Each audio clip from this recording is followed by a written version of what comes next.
So welcome. Now, if you're a teacher or educational leader committed to educational equity, social inclusion, and diversity, and the supported diversity of all your students, and you might be looking for additional ways to support the diversity of your school, I want you to meet Dr. Nancy Dome. Now, Dr. Dome is a great friend of mine and colleague. She's the founder of Epoch Education, and my hope with this interview is you're going to find concrete strategies you can use immediately to support all the students at your classroom.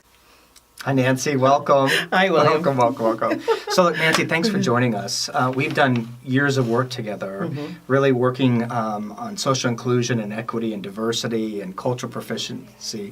And the work that you do with Epoch Education, I really thought would be fantastic for all of us working to include more and more and more. So, one of the things you talk about to me all the time is about building community in the classroom as the first step for social inclusion. What does that mean to you? Yeah, for me, it's about building relationships with your students. It is imperative that we are in relationship, that we know them, and that they believe we care about them, right? And in that forms a community. So we begin to understand that we're all working together, that they're not just coming here and they're these empty vessels that we're filling up, that they're coming here and they realize that they're part of the process. They're part of the learning, they're part of the teaching, they're part of the solution, right? We push each other to grow and to get better, and we support each other when we fall, just like a community would. And so, what would it look like for our classrooms to be that, right? One of the things you say about that, because in Unleashed Learning, what we talk about is the pedagogical approach, and you're talking about an Unleashed Learning approach because everybody matters in that environment for learning to happen. So why do identities matter so much, and specifically race and gender and sexual orientation and languages? Why do those backgrounds, why are they key to a learning community? Because it's who we are, right? I need to see myself reflected. So if I were to tell you my top three, my number one would be that I'm Black, because my race impacts me every single day. It's something I think about every day while I'm in this country. And my number two would be that I'm a woman.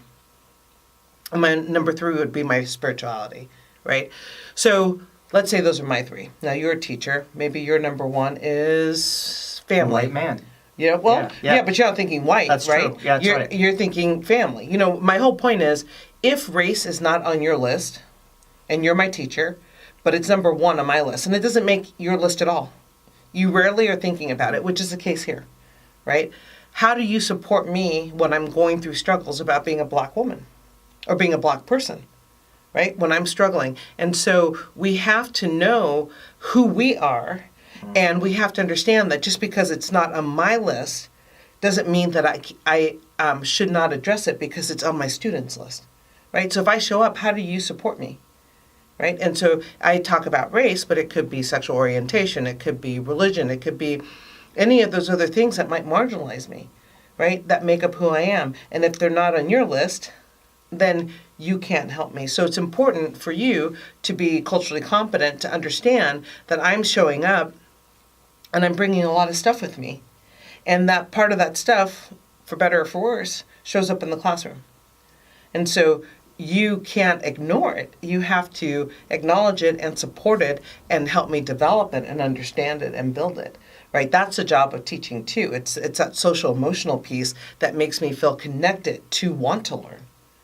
Makes me think it's not just, I'm speaking to the choir here, it's not just the content we know, it's how we know ourselves, what lenses I think about those identities, and then how well I know my students or think about the identities of my students, because that impacts everything that goes on. Yes. And how often do we do that internal work to kind of go, how well do I know myself, or what do I see, Yes. right? Yeah. So if we were going in classrooms and you saw a socially inclusive classroom, you're like, wow, here it is. What would it look like? It would look like the kids who were in it. It would look like the community around them. It would look like the world. It would be representative, right? I would walk in, I would look at the kids, and I would look at, what kind of work is on the walls? Is it their work? Is it the kind that looks like, I call it the Stepford Wives, right? Where it's all the same thing. It's like what we do at the holidays. Or is it something that really the kid can be proud of, whether or not it's their best work, but for them it's something they're proud of. Like, does it show up as a space that lets me know that this is a kind of global inclusive environment? Or my experience has been, walking in and seeing 2 walls completely dedicated to the teacher.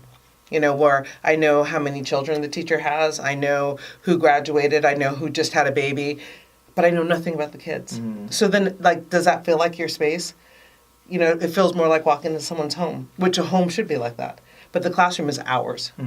So really, if I was a student in that space, I'd see myself reflected in that space. Right. So the work. The work.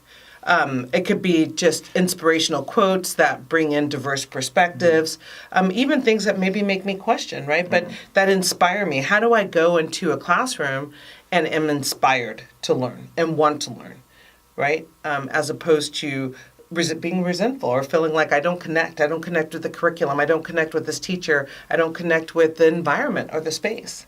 It makes me think about who does maths.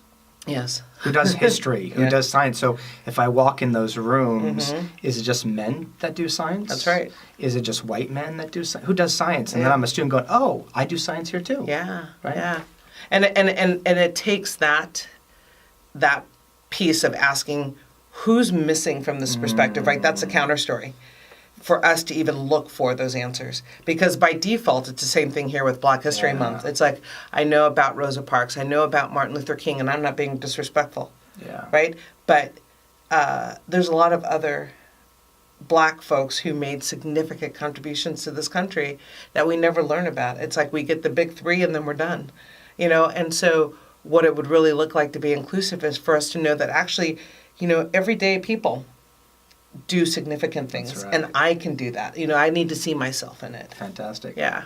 So what we want to do, Nancy and I want to do, is we want to ask you a question. And we want to ask you this question, thinking about this interview, but also the wisdom of the work you do.